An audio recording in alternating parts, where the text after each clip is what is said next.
Hi, welcome to SaaS Beast Pro. In this video, we're going to show you how to extend Zoom meeting time limit for free so you can host longer meetings without interruptions. Step 1. Open the Zoom website in your web browser. This is where you can access all your meetings, schedule new ones, and manage your account settings. Starting from the website ensures you have full control over your meeting options. Step 2. Click on the Meetings button on the left side of the screen. This button gives you access to all your scheduled meetings. Step 3. Click on Schedule a Meeting.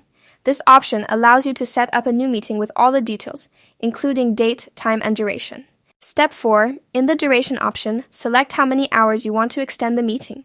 This lets you bypass the default free meeting time and set it according to your needs.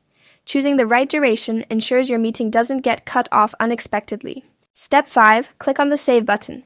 This final step confirms all your settings and officially schedules your extended meeting.